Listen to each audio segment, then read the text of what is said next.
परमपिता परमेश्वर की महती अनुकंपा से हमको यह महान श्रेष्ठ मनुष्य शरीर मिला है।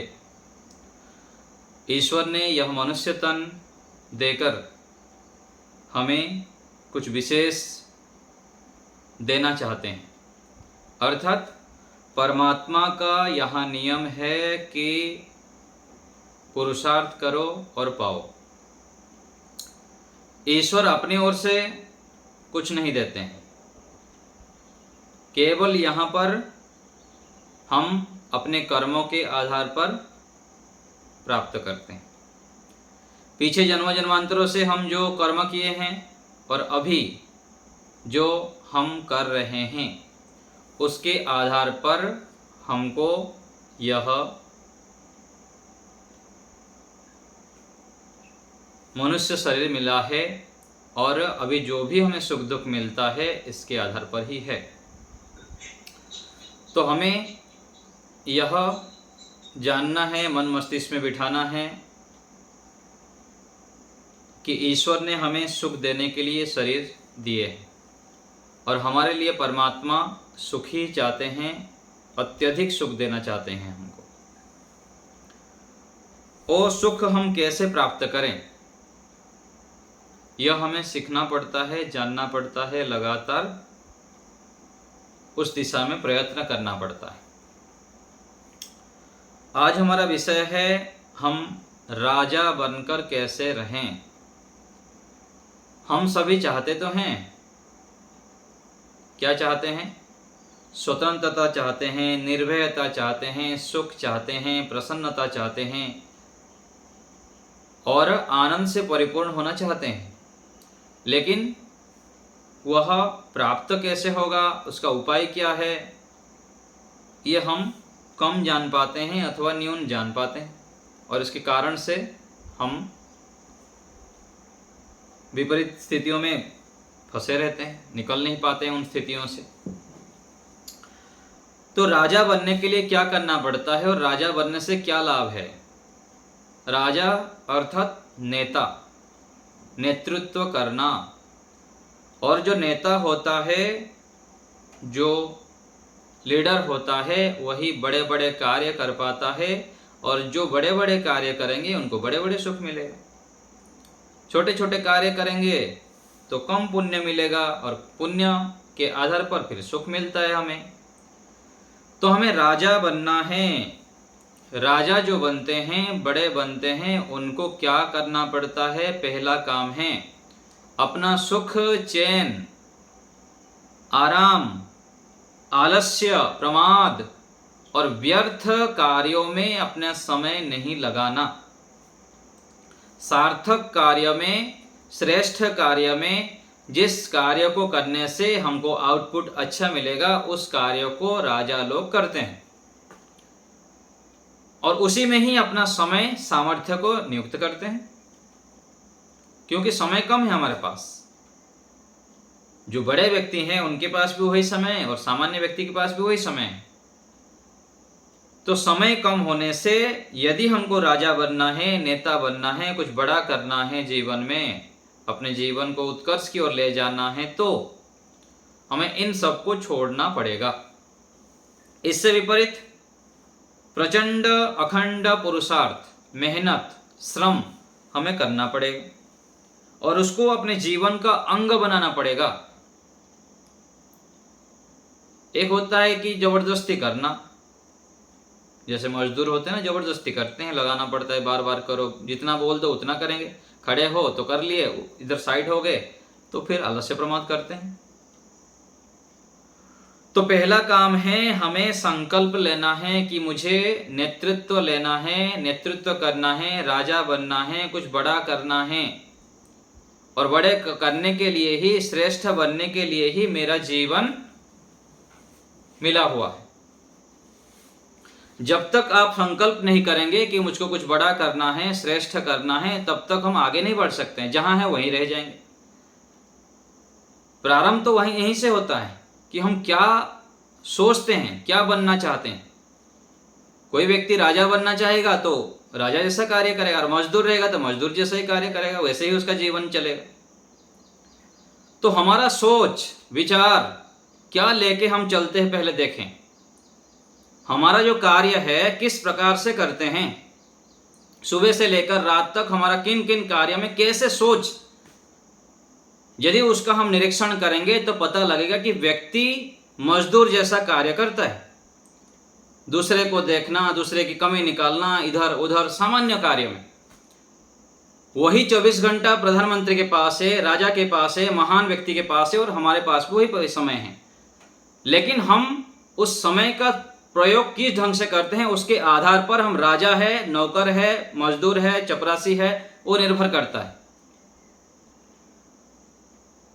आज यदि आप विश्व पटल पर दृष्टि डालेंगे तो पता लगेगा कि भारत के लोग हम कहां पर हैं, और बड़े बड़े स्तर पर जो कार्य करते हैं चीन आदि में, तो उन लोग सोचिए किस दृष्टि से कार्य करते हैं।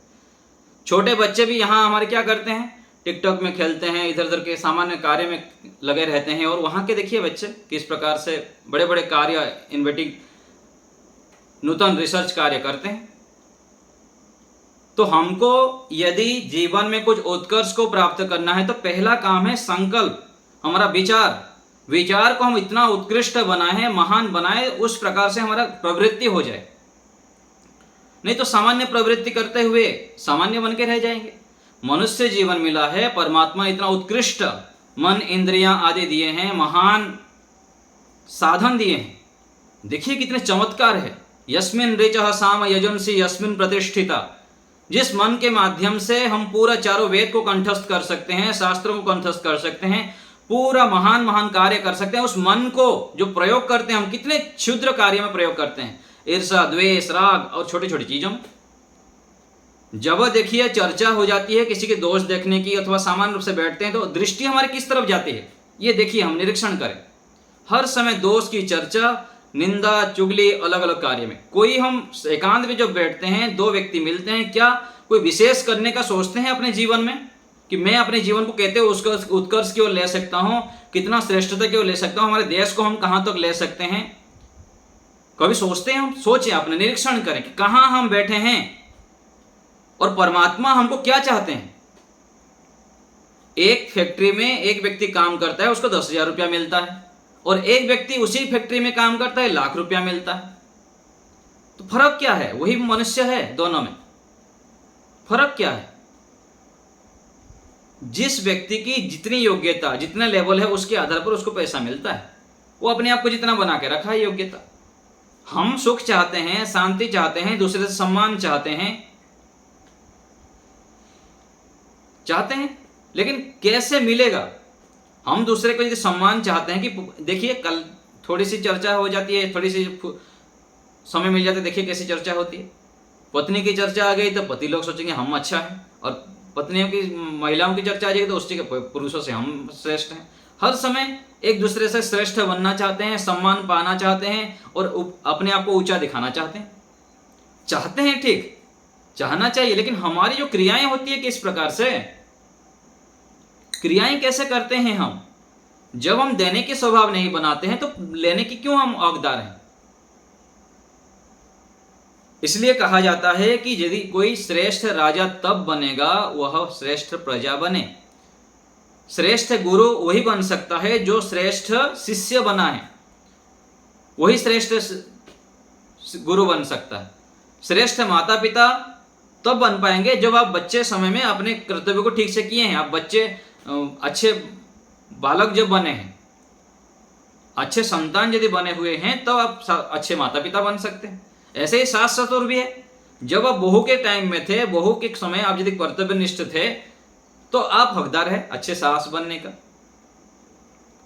तो ऐसे सभी जगह पर हमको लगाना है। यदि अच्छे वक्ता बनना चाहते हैं, अच्छे आप कहना चाहते हैं, तो आपका अच्छे श्रोता बनना पड़ेगा। तो ऐसे ही व्यवहार में भी हम किसी से कुछ चाहते हैं तो हमको पहले देने की प्रवृत्ति बनानी पड़ेगी, उस प्रकार से पात्र होनी पड़ेगी अपने आप को, तब तो जाके हम लेने के योग्य हैं, ले सकते हैं। तो हमको अच्छे पहले श्रोता बनना है, अच्छे संतान बनना है, अच्छे शिष्य बनना है, अच्छे प्रजा बनना है। हम देश में रहते हैं, देश में रहते हुए यदि देश के नियम कानून को हम ठीक ठीक पालन नहीं करते हैं तो हम अच्छे प्रजा नहीं हैं। जो देश में बताया गया कि बाइक घर से निकाले, स्कूटी निकाले तो हेलमेट पहनना है, कार चला रहे हैं तो कार में बेल्ट लगाना है, कोई ट्रैफिक पुलिस को देखेंगे तब जाके हम हेलमेट लगाएंगे, तब जाके बेल्ट लगाएंगे, ये क्या है? नियम उल्लंघन है। साधक व्यक्ति को, बुद्धिमान व्यक्ति को, प्रज्ञावान व्यक्ति को ऐसे होना पड़ता है। यहां घर के, परिवार के, समाज के नियम तो क्या, वह ईश्वर के नियम को भी ना तोड़े, ऐसे हमको होना है। हमारी योग्यता, हमारी चेतना का स्तर, हमारा ज्ञान का स्तर इतना उत्कृष्ट हो कि यहां के तो नियम है वो तो ऐसे ही हमारा पालन होता ही रहे, हम ईश्वर के नियम को भी ना तोड़े, इतना हमारे अंदर जागरूकता हो, श्रेष्ठता हो, पवित्रता हो, दिव्यता हो। तो हमें यदि किसी भी क्षेत्र में सफल होना है, शिखर तक जाना है, तो मुख्य एक कार्य होता है अभ्यास। अभ्यास अभ्यास अभ्यास, श्रेष्ठ अभ्यास से व्यक्ति महान बन जाता है। एक एक क्रिया, सुबह से लेकर रात तक हम हजारों क्रियाएं करते हैं, तो हमारे एक एक क्रिया का जो हम करते हैं वो पूरा अच्छे प्रकार से, हमारा अभ्यास अच्छा। और अभ्यास को अच्छा बनाने के लिए क्या चाहिए? सही विधि सीखना पड़ेगा। भोजन बनाना आपको यदि अच्छे अभ्यास करना चाहते हैं तो भोजन को सीखनी पड़ेगी। गाड़ी चलाना सीखते हैं, मोबाइल चलाना सीखते हैं, कोई भी कार्य करते हैं, झाड़ू लगाना भी एक सीखना पड़ता है। व्यक्ति खड़े खड़े ऐसे झाड़ू लगाता रहता है, फिर उसको सिखाना पड़ता है, थोड़ा झुक के झाड़ू लगाओ, पोछा लगाते हैं, कोई भी कार्य है। यदि कोई नहीं सिखाया तो मनुष्य गलती करता ही रहता है और वही त्रुटि जीवन भर करता है। ऐसे ही प्राणायाम आदि के विषय में कोई भी ध्यान करता है, व्यक्ति बोले मैं 10 साल से ध्यान करता हूँ, भाई ध्यान करते तो उसका आउटपुट क्यों नहीं मिल रहा है? अब यज्ञ करते हैं, संध्या करते हैं, परोपकार करते हैं, दान करते हैं, सेवा करते हैं, तो उसका आउटपुट में दिखना तो चाहिए। यदि नहीं दिख रहा है तो कारण क्या है? हम अच्छे कार्य करते हैं, श्रेष्ठ कार्य करते हैं, पवित्र जीवन जीते हैं, तो उसका आउटपुट दिखना चाहिए, अच्छी प्रकार दिखना चाहिए, आदर्श के रूप में दिखना चाहिए, तो अब जाके तो सार्थकता है ना। और यदि सार्थकता नहीं हो रहा तो कहीं ना कहीं हमारे विधि में, शैली में डिफेक्ट है, कमी है, ये हमको स्वीकार करना पड़ेगा। और विधि शैली को यदि हमें ठीक करना है तो हमें क्या करना पड़ेगा? निरंतर सीखना पड़ेगा, पढ़ना पड़ेगा। और इसमें हम कमी कर देते हैं। थोड़ा बहुत हमको पता लग गया, हम सोचते बहुत जान लिया, बहुत सीख लिया, बहुत पढ़ लिया। लगातार हमको सीखते रहना चाहिए, पढ़ते रहना चाहिए, कभी भी कमी नहीं करना चाहिए। हर समय संकल्प लीजिए कि मुझको बहुत सीखना है, बहुत सीखना है, बहुत सीखना है, जीवन भर सीखते रहना है। जैसे पीछे आपको बताया कि पूज्य स्वामी सत्यपति महाराज जी ने 90 साल की आयु में भी ऋषियों के ग्रंथों को पकड़ के बैठे रहते थे, देखते रहते थे। आज भी बड़े बड़े आप महापुरुषों को देखिए, प्रधानमंत्री जी को देखिए, कोई भी बड़े क्षेत्र में पहुंचे हुए व्यक्ति को देखिए, वो विद्यार्थी लेवल पे है, अपने आप को विद्यार्थी मानते हैं। मैं तो अभी भी सीखता हूं। हमको ऐसे होना है, प्रत्येक दिन सीखना है, सीखना है, सीखना है। सीखने में कमी कर दिए तो हमारे जो विधि अच्छे प्रकार होना चाहिए वो नहीं होगा। निरंतर हमें सीखने की प्रवृत्ति, पढ़ने की, सुनने की आदत बनाना चाहिए, तब हम शिखर पर पहुंचेंगे, बहुत आगे बढ़ेंगे, बहुत आगे बढ़ेंगे और बहुत कुछ प्राप्त कर लेंगे, बहुत कुछ प्राप्त करेंगे। रोज हमें सीखते रहना चाहिए। यदि हमारे सीखने की प्रवृत्ति हो गई, सुनने की, जानने की प्रवृत्ति हो गई, तो हमारे पास समय कहाँ बचेगा फिर अनावश्यक कार्य के लिए। और यदि लगातार हम रोज एक एक, दो दो, पांच पांच चीजें नया सीखेंगे, नया जानेंगे, तो कितनी हमारे पास संपत्ति हो जाएगी, सोचिए। संपत्ति अर्थात रत्न। रत्न क्या है? यही तो रत्न है कि अच्छे अच्छे गुण को ग्रहण करना। एक श्लोक आता है ना, पृथिव्याम त्रीणि रत्नानि जलम अन्नम सुभाषितम मूढ़ैहि पाषाण खंडानि रत्न संज्ञा विधीयते। तो पृथ्वी में 3 रत्न बताए हो, जल, अन्न और सुभाषितम। कितना भी व्यक्ति धन संपत्ति से इकट्ठा, उसके पास यदि जल नहीं है पीने के लिए, भोजन नहीं है और अच्छी वाणी नहीं है, तो किस काम का? यही सबसे बड़ा रत्न बताए। तो बुद्धिमान व्यक्ति जो होते हैं ये केवल पाषाण खंड के पीछे नहीं दौड़ते हैं, सोना चांदी पैसा के पीछे। वो तो अच्छे अच्छे गुणों को धारण करते हैं। यदि हमारे पास अच्छे अच्छे गुण होगा ये तो आ ही जाएंगे स्वतः रूप में, कभी नहीं रहेगा खाने पीने में। लेकिन वास्तविक रत्न को हमें धारण करना चाहिए, अच्छे अच्छे ज्ञान कुशलता। तो हमें सीखने की, पढ़ने की, जानने की प्रवृत्ति को बढ़ाना चाहिए। कब ये सब बढ़ते हैं, कब इसके प्रति हमारी अधिक से अधिक प्रवृत्ति होगी? क्या करने से? जब जब हमारे अंदर शुद्धता, पवित्रता आदि बढ़ेंगे, हम स्थिर होंगे, शांत होंगे, विनम्र होंगे, तब हमारी अति अति प्रवृत्ति होगी इसकी ओर, सीखने की, जानने की, पढ़ने की प्रवृत्ति होगी। नहीं तो व्यक्ति थोड़ा पढ़ लिया फिर घमंड से युक्त हो जाता है, मैं तो बहुत पढ़ लिया, क्या पढ़ना इतना, कितना पढ़ लिया, कितना जान लिया, आचरण तो आता ही नहीं। अरे आएगा, क्यों चिंता करते हो? 50 साल तक लग रही है, 50 जन्म तक लग रही है, आएगा। कहाँ चला जाता है आने का आचरण? एक दिन में किसी का थोड़ी आ गया। एक दिन में यदि प्राप्त हो जाता तो फिर क्या करेंगे? सब मिल गया, मान लीजिए आज सब फ्री में सब मिल जाएगा, सस्ते में मिल जाएगा, तो उसका वैल्यू नहीं होता है, उसका कोई महत्व नहीं होता है। जिस चीज को लंबे समय तक मेहनत करके, पुरुषार्थ करके कमाया जाता है, उसमें मजा आता है। आज देखिए क्या स्थिति है दुनिया में। ईमानदारी से व्यक्ति काम क्यों नहीं करते हैं?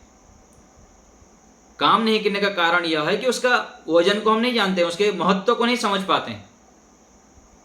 व्यक्ति सरकारी ऑफिस में जाएंगे अथवा कहीं पर काम करते हैं तो वहां पर वो मालिक नहीं बन पाते हैं, अर्थात वो जो विशेष उसमें से शांति सुख मिलना चाहिए वो नहीं कर पाते, तो बाहर समझ करते हैं। ये तो जबरदस्ती कर रहे हैं, ओनरशिप नहीं लेते हैं कि मैं जो कार्य करता हूं ये मेरी जिम्मेदारी है।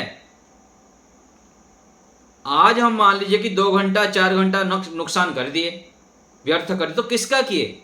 अपना केवल नहीं किए, अपने देश का भी किए, अपने संस्कृति का किए, पूरा ईश्वर के संविधान का किए। हम एक एक व्यक्ति सामान्य नहीं हैं, परमात्मा के द्वारा भेजा हुआ विशेष आत्मा है। हम देश के एक अंग है, हमारे परिवार का अंग है, हमारे संस्कृति का अंग है। यदि हम ऐसे जिम्मेदारी लेके कार्य करेंगे ना, तो देखिए कितना व्यक्ति के जीवन में उत्कर्ष आ जाएगा, कितना शांति आ जाएगी, कितनी प्रसन्नता आ जाएगी, कितना स्वस्थ रहेगा वो व्यक्ति, प्रसन्न रहेगा। हम हर समय मजदूर बने रहना पसंद करते हैं, चपरासी बनना चाहते हैं, सामान्य कार्य करते हुए अपने जीवन को जीना चाहते हैं। यदि हम इस प्रकार से बड़ा सोच लेके चलेंगे, और बड़ा सोच आएगा तब जब अपने जीवन में हम पवित्रता को लाएंगे, दिव्यता को लाएंगे, कुछ मेहनत करेंगे, तब तो फिर बुद्धि ठीक काम करेगी। क्या करना क्या नहीं करना फिर समझ में आएगा कि मुझको ये करना चाहिए, ऐसा करना चाहिए, समझ में आता है फिर। तो हमारी जितनी योग्यता है उसके आधार पर हमें मिलता है। देखिए, आप जब सामने वाला व्यक्ति के पति के प्रति, पत्नी के प्रति, बच्चों के प्रति, गुरु के प्रति, मित्र के प्रति जिस प्रकार से जितनी योग्यता के आधार पर आप व्यवहार करते हैं उनसे आपको उतना मिलता है। यदि आप अपनी योग्यता को बढ़ा देंगे तो आपको बहुत अधिक मिलेगा। आज यदि हमको सम्मान नहीं मिल रहा है तो हमारी योग्यता उतनी है, 10% सम्मान मिलता है। यदि आपकी योग्यता को 50 बढ़ा दिए तो आपको वहां से ही 50 मिलेगा, 60 मिलेगा, 70 मिलेगा। तो योग्यता को बढ़ाने के लिए मेहनत की भट्टी में तपना पड़ता है। और समस्या यह है कि हमको कूट कूट करके मेहनत करना कोई सिखाया नहीं। यदि भारत के लोग मेहनत करना केवल सीख लें, एक एक सेकंड का, एक एक मिनट का सदुपयोग करने लग जाए, तो देखिए कितना महान हो जाए। जहां देखो समय की बर्बादी, काम चोरी, आलस्य, प्रमाद, गप्पे, अनावश्यक रूप में कहा क्या खाए, क्या पिए, क्या किए, वो कहाँ गया था, वो क्या किया था, वैसा हुआ वैसा हुआ। अरे क्या रखा है इसमें, क्या रखा है इसमें बताइए ना। कुछ नया करिए ना जीवन में, कुछ नया करके दिखाइए। बातों से कुछ नहीं होता, करके दिखाना पड़ता है। और करके दिखाने के लिए हमको संकल्प लेना पड़ेगा कि मैं कुछ करूंगा। लगे रहें दिन रात, हर समय पूरा टाइम ब्लॉक करके रखें, एक के बाद एक काम, एक के बाद एक काम। हमारे पास काम होनी चाहिए, काम नहीं है तो टहलते रहिए, चुपचाप जाके ओम का जप करिए, गायत्री मंत्र का जप करिए, कुछ नया सोचें कि जीवन में क्या करो क्या करो क्या करो, क्या नया कर सकता हूं मेरे जीवन में, मेरे परिवार के जीवन में, मेरे समाज के लिए मैं क्या कर सकता हूं। सोचना भी तो एक काम है ना, अच्छा सोचना, तब भी तो आप समाज के लिए, राष्ट्र के लिए दे रहे हैं, देने का काम कर रहे हैं इसमें आप। तो हमको इन कार्यों में व्यस्त रहना है, तब जाके हम राजा बनेंगे, कुछ श्रेष्ठ करेंगे, महान करेंगे, नेतृत्व लेंगे और जीवन को एक दिशा देंगे हम बड़े पैमाने पर। तो हमें मेहनत के भट्टी में तपना है। जिस काम से कामयाबी मिलती है उस काम को हमें करना है, ऐसे काम ढूंढना है। काम से ही कामयाबी मिलेगी, गति से ही प्रगति है। चुपचाप बैठिए मत, बैठे रहेंगे तो खाली मन रहेगा, फिर खाली मन शैतान का घर। इसलिए अधिक समय गति, चलते रहिए, फिरते रहिए, कुछ ना कुछ कार्य करते रहिए, खाली मत बैठे, कभी भी खाली मत बैठिए, तब जाके जीवन में उत्कर्ष आएगा, श्रेष्ठता आएंगे, दिव्यता आएंगे। कार्यांतर ही विश्राम है कहा जाता है ना। मैं बोला बहुत काम कर लिया, थक गया। अरे जो थक जाता है, जो बहुत काम कर लिया, उसके जीवन में कोई लक्ष्य ही नहीं, कुछ भी लक्ष्य नहीं है जीवन में, ऐसे ही निठल्ला चल रहा है जीवन। विश्राम करने के लिए समय कैसे आपको मिल जाता है? समय नहीं होना चाहिए हमारे पास, खाली समय कि हम विश्राम करें। इतना काम रहे, सो गए रात को 6 घंटा 5 घंटा जितना हो गया, दिन भर कार्य में लगे रहे, अच्छे कार्य करें, लगे रहें, तब देखिए सफलता आपके पीछे पीछे भागेंगे। हम कहाँ सुख शांति ढूंढ रहे हैं, सुख शांति हमारे पीछे आके हर समय खड़ा रहेगा, और दुख कष्ट बाधाएं परेशानी हमारे पास आएंगे ही नहीं, क्योंकि हमारे पास फुर्सत ही नहीं है। जिनके पास खाली है, स्पेस है, वहीं तो आके दुख बैठेगा ना। यदि आपके पास अच्छे अच्छे कार्य में, सेवा, परोपकार, दान, ईश्वर भक्ति, जप, स्वाध्याय, सत्संग आदि में आप व्यस्त है, तो आपके पास कैसे दुख कष्ट समस्या आएंगे बताइए? स्थान ही नहीं है ना हमारे पास। एक ही स्थान थोड़ा सा है, उसमें या तो सुख आके रहेगा या तो दुख रहेगा। यदि आप अच्छे अच्छे कार्य करें तो वहां तो सुख की खजाना भर जाएगा आपके पास, दुख कहां से आएंगे? ये तो हमको समझना है, इतना ही। तो कार्यांतर ही विश्राम है। एक काम खत्म, दूसरे काम, दूसरे काम खत्म, तीसरे काम, लगातार एक के बाद एक काम हमारे पास रहना चाहिए। स्वाध्याय, सत्संग, सेवा, कुछ ना कुछ करना, सोचना, आदि आदि कार्य में व्यस्त रहे। तो हमारे पास हर समय कार्य हो, और कार्य जो करता है उसको कहा जाता है पुरुषार्थी। जिसके पास हर समय काम रहता है वही व्यक्ति कामयाब बन जाता है, और जिसके जीवन में गति है वो लगातार प्रगति के शिखर पर चढ़ता है, दुर्गति नहीं होता है। जिसके पास गति नहीं है वो दुर्गति हो जाएगी। गति नहीं करेंगे तो दुर्गति। शरीर में रोग क्यों आता है? क्योंकि गति नहीं है, व्यायाम खूब नहीं करते, प्राणायाम खूब नहीं करते हैं, दिन भर मेहनत नहीं करते हैं, तब तो फिर बीमार आता है ना। जहां पर गति नहीं है, शरीर के अंदर श्वास प्रश्वास की गति रुकावट हो गया, शिथिलता हो गई, फिर रोग बीमारी परेशानी सब आएंगे। गति को बढ़ा दीजिए, खूब व्यायाम करिए, खूब प्राणायाम करिए, खूब सेवा करिए, खूब लगे रहिए कार्य में, सेवा में, अपने अपने जो भी कर्तव्य कर्म है, फिर देखिए कितना स्वस्थ रहेंगे आप। तो खुशी, शांत रहना चाहते हैं, प्रसन्न रहना चाहते हैं, निर्भय रहना चाहते हैं, तो काम भी करना है, मेहनत भी करना है, लेकिन उस कार्य में बुद्धिमत्ता हो, कुशलता हो, ऐसे हमको करना है। काम तो हम करते हैं लेकिन कुशलता पूर्वक करें, तब जाके होगा। तो हमें सफलता के शिखर पर बढ़ चढ़ना है, राजा बनना है। क्या कहा गया? भूखंड विजेता कौन हुआ, अतुलित यश अग्रेता कौन हुआ, जिसने न कभी आराम किया, जिसने न कभी विश्राम किया। भूखंड विजेता वही हुआ, अतुलित यश अग्रेता वही हुआ। उसकी यश दूर दूर तक फैलता है, फिर दूर दूर तक फैलेगा जब काम करेंगे आप, अच्छे कार्य करेंगे, दिव्य कार्य करेंगे, सेवा कार्य करेंगे।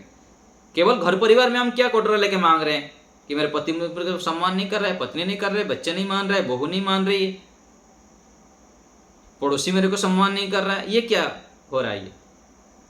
ये क्यों हो रहा है?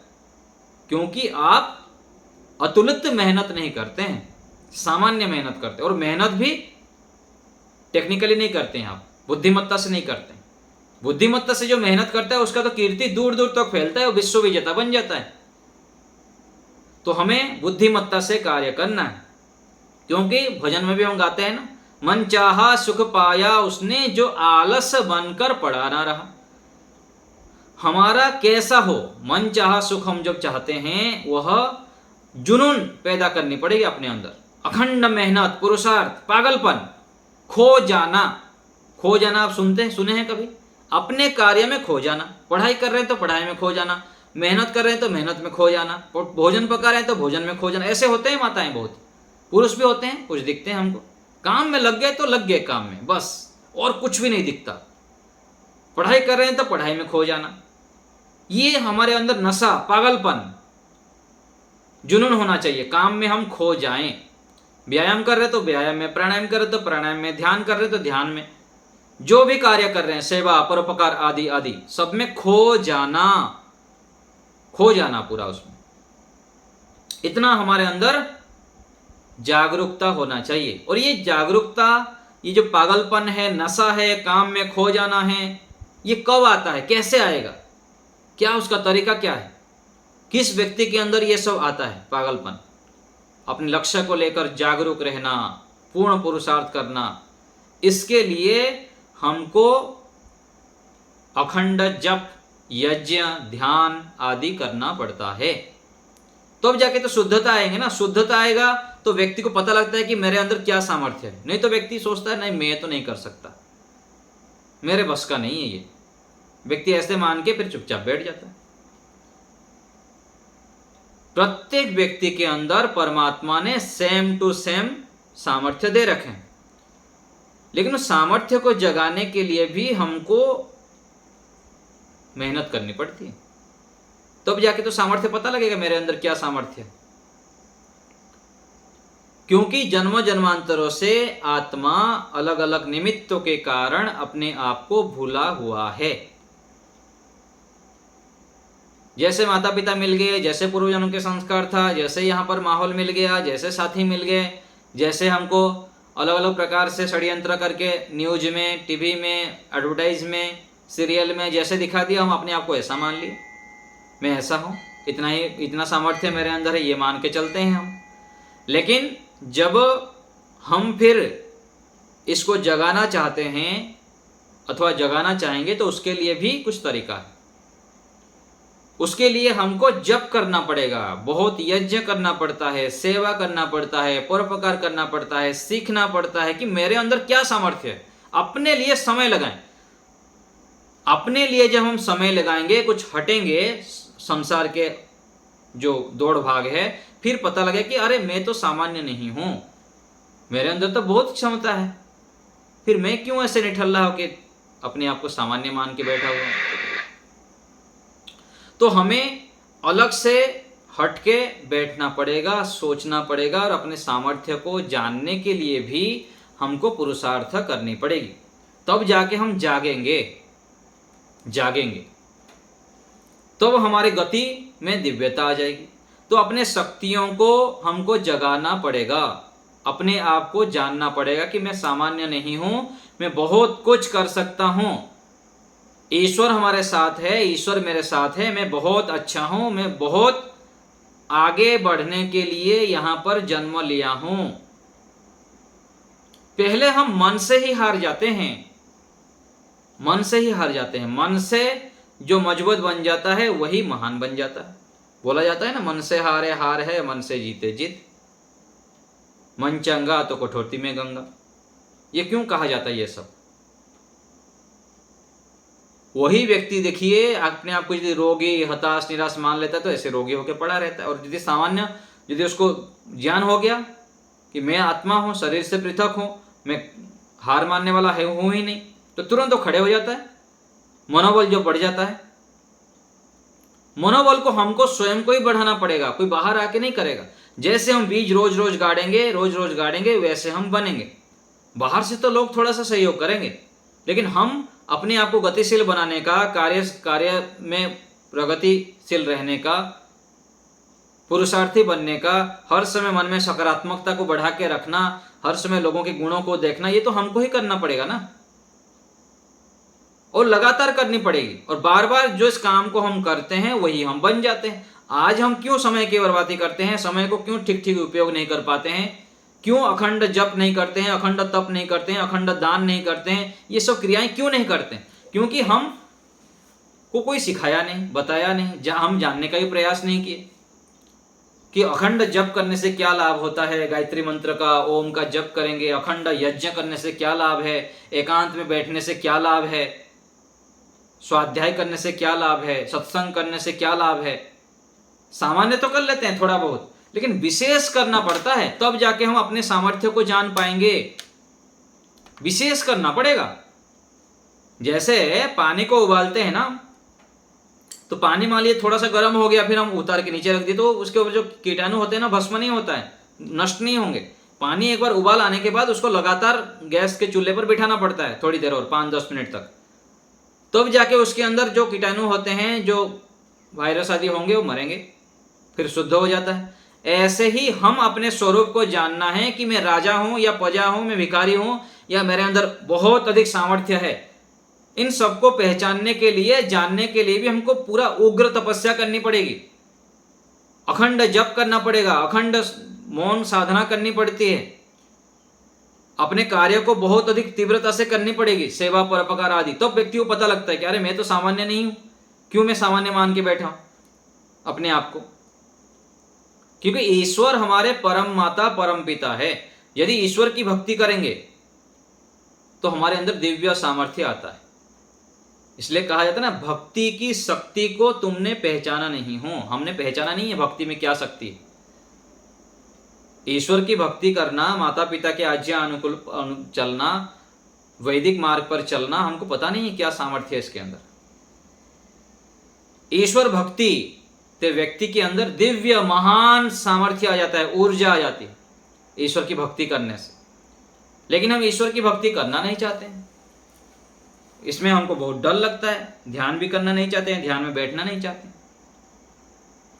एक भजन आता है ना, बहुत अच्छा भजन है मेरा, मुझे ऐसा बना दो मेरे पिता, जीवन में लगे ठोकर ना कहीं, जाने अनजाने में मुझसे नुकसान किसी का हो ना कहीं, मुझे ऐसा बना दो मेरे पिता, मन हो मधुपूर्ण कलश मेरा, आँखों से ज्योति छलकती रहे। ऐसे हमारा मन हो, ऐसे हमारा तन हो कि हम ऐसे संकल्प करें परमात्मा के सामने कि जाने अनजाने से मेरे माध्यम से किसी को हानि ना पहुंचे, किसी को कष्ट ना हो। इस भजन में अंतिम की ओर एक पंक्ति है, मैं क्या हूं राह मेरी क्या है, यह सत्य सदा मैं समझ सकूं। ऐसे परमात्मा के सामने प्रार्थना करिए कि मैं क्या हूं, राह मेरी क्या है, यह सत्य सदा मैं समझ सकूं। हम जान नहीं पाते हैं मेरा राह क्या है, मेरा लक्ष्य क्या है, मेरा सामर्थ्य क्या है, मैं क्या कर सकता हूं। हम पहचान ही नहीं पाते, जान ही नहीं पाते। ये पता लगता है परमात्मा के सानिध्य में। जिसका संग करते हैं उसका रंग चढ़ता है। ईश्वर का संग करिए, ईश्वर के सानिध्य में रहिए, ईश्वरीय गुण कर्म स्वभाव को हम धारण करें, फिर देखेंगे, पता लगेगा आप क्या है, क्या सामर्थ्य है। नहीं तो दीनहीन दुखी दरिद्र होकर हम चलते रहेंगे, सामान्य होते हुए जीवन को बिता देंगे। तो ईश्वर से प्रार्थना किया गया कि हे प्रभु, मैं क्या हूं, राह मेरी क्या है, यह सत्य सदा में समझ सकूं, ऐसा मुझे सामर्थ्य दीजिए। ये ईश्वर सामर्थ्य देते हैं। फिर पता लगता है व्यक्ति कि मेरे अंदर क्या सामर्थ्य है। जितना जितना हम ईश्वर समर्पण को बढ़ाएंगे, ध्यान से सुनिए, जितना जितना हमारे अंदर ईश्वर भक्ति, ईश्वर समर्पण बढ़ता रहेगा, उतना उतना हमारे अंदर दिव्य सामर्थ्य आ जाएगा। ज्ञान, बल, आनंद से हम परिपूर्ण हो जाएंगे। इसलिए ईश्वर भक्ति को, ईश्वर के ध्यान को हम छोटा ना माने, उसके लिए समय लगाएं। धीरे धीरे समय बढ़ाइए, 2 मिनट से लेकर 5 मिनट, 10 मिनट, 15 मिनट, आधा घंटा। ईश्वर की आज्ञाओं को जाने हम। जितना इतना ईश्वर की आज्ञाओं को जानेंगे, उतना जल्दी हम शिखर पर पहुंच जाएंगे, हम राजा बन जाएंगे, हम महान बन जाएंगे, हम नेता बन जाएंगे, हम लाखों करोड़ों व्यक्ति के जीवन को बदल सकते हैं। उसके लिए हमें ईश्वर की आज्ञाओं को जानना पड़ेगा, सत्संग के माध्यम से, स्वाध्याय के माध्यम से, भिन्न भिन्न माध्यम से हमको ईश्वर के आज्ञाओं को जानना है। जब ईश्वर की आज्ञाओं को हम जानते हैं उसके बाद फिर पालन कर पाएंगे। यदि जानेंगे नहीं तो पालन कहाँ से करेंगे? तो पहले पालन करना पड़ेगा, हमें जानना पड़ेगा, जानने के बाद फिर पालन करेंगे, फिर समझ में आएगा कि मैं कौन हूं। तो हमें राजा बनना है।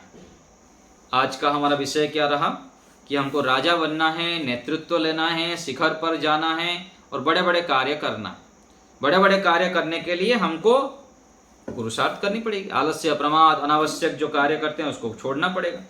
तो पहला सार रूप में हम जितनी चर्चा की है उसको आवृत्ति करा देता हूं फिर से, कि राजा बनने के लिए हमको आराम, सुख, चैन, आलस्य आदि छोड़ना पड़ेगा। व्यर्थ जो हम समय बिताते हैं, आराम करते हैं, जहां जब देखो हमारे पास आराम के लिए समय खूब है।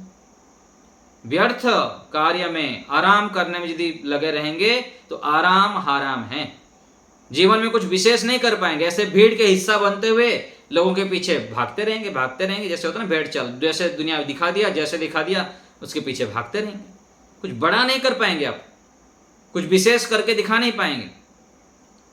तो अखंड, प्रचंड, उग्र, पुरुषार्थी स्वभाव हमारा बन जाए। मन में दृढ़ संकल्प करें कि मुझे श्रेष्ठ बनना है, महान बनना है और बन के दिखाऊंगा, ऐसे संकल्प, और दुनिया को बताएं कि मुझे करके दिखाऊंगा। और उसके लिए सही विधि शैली से हम अभ्यास करें। बहुत सारे कार्य करते हैं हम, लेकिन उसके सही विधि से नहीं करते हैं, सही शैली से नहीं करते हैं, प्रोसेस हमारा ठीक नहीं है। तो मुझे बहुत बहुत बहुत सीखना है। सीखने से ही हम अच्छे प्रकार से कार्य को कर सकते हैं, समय का सदुपयोग कर सकते हैं, हमारा काम में प्रेम हो जाए। जो भी कार्य हमारे पास है, माता के पास, पिता के पास, गुरु है, हम कुछ भी कार्य करते हैं, हमारे जो कार्य है, हमको जो जिम्मेदारी दिया गया है उसमें हमारा प्रेम हो जाए, उसमें हम लग जाएं, गतिशील हमारा स्वभाव बन जाए, निरंतर गतिशील हम रहें, कभी भी खाली ना बैठें, घोर मेहनत से युक्त हो जाएं। हम स्वयं को जितना मेहनती बनाएंगे, जितना श्रेष्ठ बनाएंगे, उतना हमारा देश भी श्रेष्ठ होगा, शिखर पर जाएगा। हम शिखर पर जाएंगे तो देश भी शिखर पर जाएगा, सबको शिखर पर ले जाएंगे, परिवार को भी शिखर पर ले जाएंगे, सबको सुख शांति से युक्त कर पाएंगे। तो हमें इन सबको शिखर पर जाने के लिए, गतिशील होने के लिए क्या करना पड़ेगा? हमको आध्यात्मिक गतिविधियों को, स्पिरिचुअल प्रैक्टिस, ध्यान, यज्ञ, सत्संग, स्वाध्याय आदि को बढ़ाना पड़ेगा। तब जाके हमारे अंदर ये सामर्थ्य आएंगे, दिव्य सामर्थ्य आएंगे, महान सामर्थ्य आएंगे और हम अपने आप को जान पाएंगे। नहीं तो फिर ऐसे ही रहेंगे, जैसे चल रहा है जीवन, चल रहा है, कट रहा है, चलता रहेगा। विशेष करना है तो हमको आध्यात्मिक क्रियाकलापों की मात्रा को बढ़ानी पड़ेगी।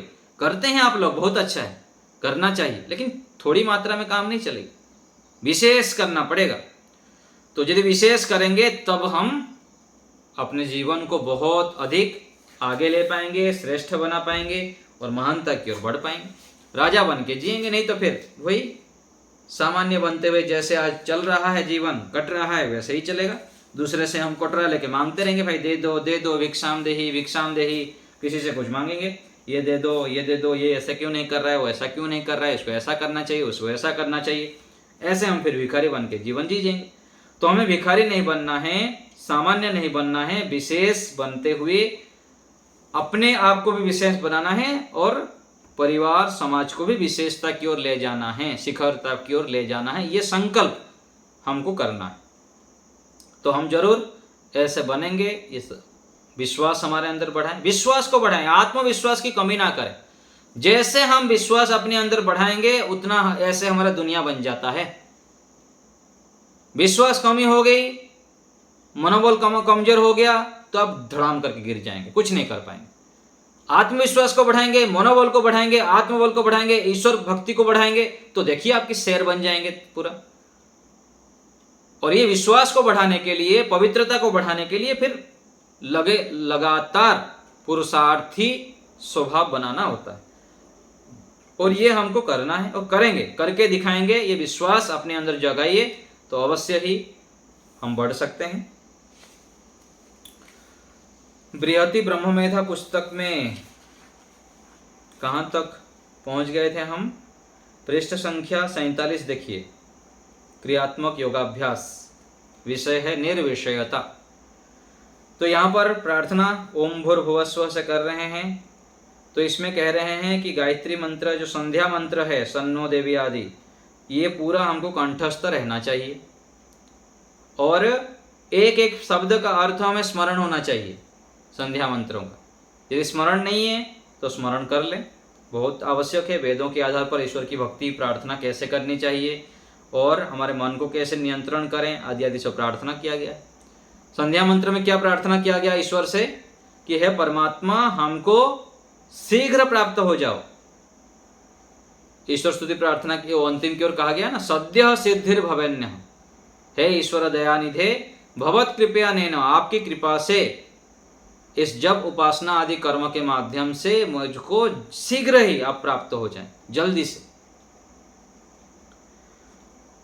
तो पृष्ठ संख्या 47 में कह रहे हैं कि अपने मन पर हमको अधिकार होना चाहिए। यदि मन को नहीं रोक पा रहे हैं, मन हमारे कंट्रोल में नहीं है, तो फिर समस्या है। फिर ध्यान कैसे करेंगे, कोई बड़े बड़े कार्य हम कैसे करेंगे? तो पृष्ठ संख्या 48 देखिए, इसमें भी यही विषय चल रहा है कि मनोनियंत्रण करना है। जैसे हम पंखा को चलाते हैं, गाड़ी को चलाते हैं कि नहीं चलाते हैं? उस समय तो नहीं बोलते हैं कि मेरी गाड़ी अपने आप चली जा रही है। मन के विषय में हम बोलते हैं, मन के विषय में बोलते हैं कि मन मानता नहीं है, मन तो रुकता नहीं है, क्या करूं? ध्यान तो करना चाहता हूं लेकिन मन इधर उधर भागता है, ऐसे हम बोलते हैं। मन भागता नहीं है, हम भगाते हैं। जैसे हम साइकिल चलाना, गाड़ी चलाना सब सीखते हैं, ऐसे मन को चलाना भी हमको सीखना पड़ता है। यदि सीखेंगे नहीं तो भागेगा। समय लगेगा, कोई बात नहीं, 20 साल लगे, 30 साल लगे, 40 साल लगे, जीवन भर लगे, सीखना है। संकल्प तो करें कि मन को चलाना मुझे सीखना है। दिन भर ऐसे उलट पुलट कार्य करते रहेंगे, सभी इंद्रियों को खुला छोड़ देंगे, जो आया खाते रहेंगे, जो आया बोलते रहेंगे, जो आया देखते रहेंगे और ध्यान में सोचेंगे कि मेरा मन एकाग्र हो जाए। ऐसा थोड़ी होता है, नहीं होगा ऐसे। मन को चलाना सीखना है तो दिन भर जागरूक रहनी पड़ेगी। जागरूकता से, सावधानी से, सतर्कता से हमको कार्य करना पड़ेगा, तब जाके इन सभी जो मन बुद्धि आदि है इनका ठीक ठीक प्रयोग कर पाएंगे। नहीं तो हम फिर दास बन जाएंगे, जैसे मन में आया वैसे चलता रहेगा। मनोदास बन जाएंगे, इंद्रिय दास बन जाएंगे, भोग दास बन जाएंगे। तो हमें दास नहीं बनना है, राजा बनना है। हम आत्मा हैं, ये शरीर मन बुद्धि आदि हमारे साधन हैं। तो मन को चलाना हमको सीखना है, जैसे गाड़ी आदि को चलाते हैं। तो अपने हिसाब से हम मन को चला सकते हैं, अभ्यास से यह संभव है। तो इस पृष्ठ में ज़्यादा नहीं है। पृष्ठ संख्या 49 में कुछ बातें देखिए।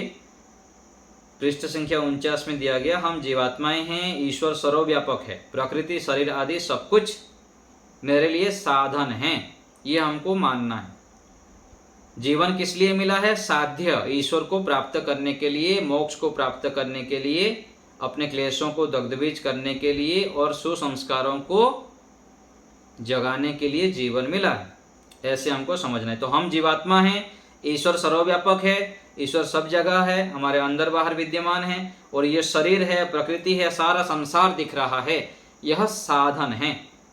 साध्य मान के यदि उसके पीछे ही लग गए तो फिर समस्या है, फंस जाएंगे उसमें। तो ये जो प्रशिक्षण दिया जा रहा है, ध्यान है, सत्संग है, जो भी हम कार्य करते हैं, इसको हमें बार बार अभ्यास करनी पड़ेगी। कालांतर में लगातार, अभी भी आगे भी लगातार जब हम अभ्यास करते हैं तब फिर हमको सफलता मिलती है। थोड़ा सा कर दिए, थक गए तो काम नहीं चलेगा। तो कह रहे हैं कि केवल ज्ञान कर्म उपासना का जितना आवश्यक हो उतने का ही ग्रहण हो। मन अधिकृत विषय में ना जाए, अनधिकृत विषय में ना जाए, अधिकृत विषय में ही चले। मन को स्वयं को अनिष्ट से हटाकर अभिष्ट में लगाना है, ये संकल्प करना है कि मुझको मन को, इंद्रियों को ठीक जगह पर लगाना है। नहीं तो फिर ये अपने काम में लग जाएंगे, हमको भटका देंगे। तो हमारा मन क्यों भटकता है, क्यों वृत्तियां आ जाती है, गलत विचार? तो कह रहे हैं कि अभ्यास की न्यूनता, अभ्यास की न्यूनता के कारण, वैराग्य का अभाव होने के कारण हमारे अंदर वृत्तियां आ जाती हैं, बार बार वृत्तियां आ जाती हैं। तो दृढ़ अभ्यास, ज्ञान को, अच्छे अच्छे ज्ञान को बढ़ाएंगे, वैराग्य को बढ़ाएंगे, और हमारा अभ्यास जब दृढ़ हो जाएगा तब हम वृत्तियों को रोकने में समर्थ हो सकते हैं। तो शब्द प्रमाण के आधार पर हमें विश्वास करना चाहिए कि मन इंद्रियां बस में होते हैं, क्लेश दग्धबीज होते हैं, मोक्ष मिलता है, ईश्वर प्राप्ति होती है। ये कोई कल्पना नहीं है। शब्द प्रमाण के आधार पर हमको ये विश्वास करना पड़ता है और उसी मार्ग पर जैसे बड़ों ने बता दिए हैं वैसे चलते रहना है, तो फिर हमको सफलता मिलती है। तो इंद्रियों पर नियंत्रण होने से राग द्वेष की प्रवृत्ति अवरुद्ध हो जाती है। जितना जितना हमारे इंद्रियों पर नियंत्रण होता जाएगा, फिर राग और द्वेष में नहीं फंसेंगे। नहीं तो जिससे सुख मिला, पति में, पत्नी में, मित्र में, पोता पोती होते हैं ना, सब में फंसे रहते हैं। राग राग राग, इतना राग भर जाएगा ना, फिर आप भाग नहीं पाएंगे, या संसार में फिर से फंसेंगे, फिर अगले जीवन में फिर से चक्कर में कटते रहेंगे यहाँ पर। तो जितना हो सके वैराग्य को बढ़ाएं, यहाँ पर जितना हो सके राग को कम करें, और यही यदि राग द्वेष को बढ़ाते रहेंगे फिर अगला जीवन पुनरपि जननम पुनरपि मरणम चलता रहेगा। तो बुद्धिमान व्यक्ति तो सावधानी से चलते हैं। यदि बुद्धिमान बनना है तो हमें इंद्रियों पर नियंत्रण करना है, और इंद्रियों पर जितना नियंत्रण होता जाएगा, ईश्वर भक्ति होती रहेगी, यहाँ हम राग द्वेष से बच पाएंगे। तो कह रहे हैं कि हेयता और उपादेयता, दुख और सुख साधनों में द्वेष होना और सुख और सुख साधनों में राग होना, ये दोनों निष्क्रिय हो जाते हैं जब हम ईश्वर भक्ति करते हैं। निर्विषयता से इंद्रिय निरोध से सहायता मिलती है, और इंद्रियों का जितना हम निरोध करेंगे तो राग द्वेष पर अधिकार हो जाता है। नहीं तो बार बार फंसते रहेंगे राग में, द्वेष में, लगातार इसमें चक्कर में चलता रहेगा। तो इंद्रिय निरोध से एकाग्रता उत्पन्न होती है, और एकाग्रता से तत्व ज्ञान की उपलब्धि होती है। हमको तत्व ज्ञान हो जाता है, क्या ठीक है, क्या गलत है, क्या करना चाहिए, क्या नहीं करना चाहिए, फिर समझ में आता है। नहीं तो फिर समझ में नहीं आता, फिर किन का कर्तव्य विमूढ़ हो जाता है व्यक्ति, क्या करना क्या नहीं करना समझ में नहीं आता। तो पृष्ठ संख्या 50 पुस्तक में देखिए जिनके पास है। तो इस निर्विषय प्रयोग से मन को प्रकृति से हटाकर आत्मा का चिंतन आरंभ कर सकते हैं हम, और उसी प्रकार आत्मा से हटाकर ईश्वर से संबंध जोड़ सकते हैं। तब जाके फिर हमारा नियंत्रण होता है सबके ऊपर। आत्मा को भी ठीक ठीक जान लेते हैं, परमात्मा को जान लेते हैं, फिर जीवन सफल होता है। उपासना करने से ईश्वर का साक्षात्कार होता है। निष्काम कर्म जितना हम बढ़ाते हैं जीवन में, उतना ईश्वर प्राप्ति की ओर बढ़ते हैं। तो निष्काम कर्म को हमको बढ़ाना चाहिए। पहले तो अशुभ कर्म, फिर मिश्रित कर्म, फिर शुभ कर्म, फिर आगे निष्काम कर्म की ओर बढ़ते हैं। हम स्वकाम को छोड़ देते हैं। निष्काम कर्म क्या है? ईश्वर प्राप्ति के लिए, मोक्ष प्राप्ति के लिए, समाधि के लिए जो कर्म हम करते हैं उसको निष्काम कर्म कहते हैं। तो ये कब होगा? तो हमें जप करना पड़ेगा। जप के अंतर्गत गायत्री मंत्र आदि लेना और उसको ध्यान से अच्छी प्रकार से अर्थ विचार पूर्वक परमात्मा का संबोधन करते हुए जब हम करेंगे तब विशेष लाभ होगा। पहले तो कठिनाई होती है, फिर धीरे धीरे जितना ज्ञान बढ़ेगा, वैराग्य बढ़ेंगे, बार बार अभ्यास करेंगे तो फिर हम स्तुति, प्रार्थना, उपासना ईश्वर का ठीक ठीक कर पाएंगे, फिर लाभ ले पाएंगे। तो हमें ईश्वर की स्तुति, प्रार्थना, उपासना करनी है, ज्ञान को निरंतर बढ़ानी है। तो यहाँ पर अंतिम में कह रहे हैं कि मन को निर्विषयक बनाने की दो विधियां हैं। एक निषेध पक्ष, दूसरा विधि पक्ष। निषेध पक्ष में कोई भी विषय या विचार नहीं उठाएंगा, ये संकल्प करना है। और दूसरा पक्ष विधि पक्ष क्या है? ईश्वर, जीव, प्रकृति, जो सार्थक चीजें हैं उसको ही उठाऊंगा मैं। एक तरफ तो निषेध करना कि मुझको ये नहीं चाहिए, इस विषय को नहीं उठाऊंगा, और दूसरे तरफ जो आवश्यक है, अच्छी अच्छी चीजें हैं, ईश्वर के गुण कर्म स्वभाव है, प्रकृति के विषय में है, जो सार्थकता है, जो सत्य ज्ञान है, उसको उठाना।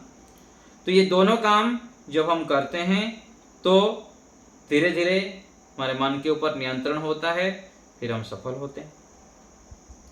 तो ये पृष्ठ संख्या 50 तक हमारा बृहति ब्रह्ममेधा में हो गया। तो आज हम अनेक चर्चाएं किए। एक तो बृहति ब्रह्ममेधा में हम विचार किए कि हमको संध्या मंत्रों का अर्थ आना चाहिए, एक एक पद पर अर्थ आना चाहिए। मन पर अधिकार करना कठिन नहीं है, असंभव नहीं है। हम जब संकल्प करेंगे तो मन पर अधिकार कर सकते हैं, क्योंकि मन जड़ है, हम आत्मा चेतन है। जैसे हम गाड़ी चलाते हैं, कार चलाते हैं, कोई भी चीज़ यहाँ सीखते हैं, ऐसे ही मन को चलाना भी हमें सीखना है। पहले तो मन में संकल्प करना है कि मुझको मन को चलाना सीखना है। सीखने की इच्छा करेंगे तो सीख लेंगे। तो ऐसे हमको आगे बढ़ते रहना है। तो इस प्रकार जब हम आगे बढ़ेंगे तो अवश्य ही सफल होंगे। तो हमें निरंतर पुरुषार्थी स्वभाव बनाना है, ईश्वर के प्रति रुचि बढ़ाएं। भक्ति से बहुत लाभ होता है। समय लगाएं, सुबह है, शाम को है, सबसे श्रेष्ठ तो सुबह का समय। रात को जल्दी सो जाएं 10 बजे तक, और सुबह जल्दी उठ के ईश्वर की भक्ति करें। खूब व्यायाम करें, खूब प्राणायाम करें, खूब जप करें, ईश्वर के विषय में चिंतन करें। और दिन में भी जब भी समय मिले अच्छी अच्छी चीज़ पढ़ें, सुनें। एकांत में रहने का अभ्यास बनाएं। दुनिया के साथ तो बहुत रह लिए, एकांत में रहने का अभ्यास बनाएं। आधा घंटे से शुरू करें, 15 मिनट से शुरू करें, और धीरे धीरे जितना आप आगे बढ़ते रहेंगे, एकांत में रहने की स्वभाव बनाएंगे तो आपको बहुत लाभ होगा। और जप को भी बढ़ाइए, गायत्री मंत्र का जप बढ़ाइए, ओम का जप बढ़ाइए। गायत्री मंत्र का एक एक पद का अर्थ भी हमको याद हो, भाव भी याद हो, अलग अलग वेद मंत्र भी याद हो। अनेक उपाय से हमको ईश्वर भक्ति को बढ़ाना पड़ता है, क्योंकि ईश्वर के गुणकर स्वभाव के विषय में हमको जानकारी कम है। जितना हम जानकारी को बढ़ाएंगे ईश्वर के विषय में, उतना ईश्वर में रुचि होगी। जैसे हमको सांसारिक विषय में रुचि है कि नहीं, हम धन प्राप्त करना चाहते हैं, लोगों से मिलना चाहते हैं, लोगों के साथ बैठना चाहते हैं, और अलग अलग प्रकार से हमको साधनों को इकट्ठा करना चाहते हैं। ये क्यों चाहते हैं? क्योंकि इसमें हमको सुख दिखता है सीधा सीधा, और बार बार हम इसकी आवृत्ति करते करते करते क्या है, हमारे इसमें रुचि बढ़ गई है। और ऐसे ही यदि हम ईश्वर के विषय में मेहनत करने लग जाएंगे, बार बार ईश्वर से संबंधित पढ़ेंगे, सुनेंगे, विचार करेंगे, मनन करेंगे, और थोड़ा थोड़ा आगे जब बढ़ते रहेंगे तो फिर ईश्वर की और प्रवृत्ति हो जाएगी, फिर ईश्वर में हमको रुचि आने लग जाएगी। फिर देखिए कितना लाभ हो। तो ईश्वर की भक्ति से हमको विशेष ज्ञान, बल, आनंद की प्राप्ति होती है। इस बात को हमें गहराई से मन मस्तिष्क में बिठाना पड़ेगा, और हमको स्वयं को ही बिठाना पड़ेगा, कोई बाहर आके नहीं करेगा। उसके लिए हमको समय लगानी पड़ेगी। तो ऐसे हम करते हुए आगे बढ़ें। तो आज यहीं रखते हैं। एक बार ओम का उच्चारण। ओम।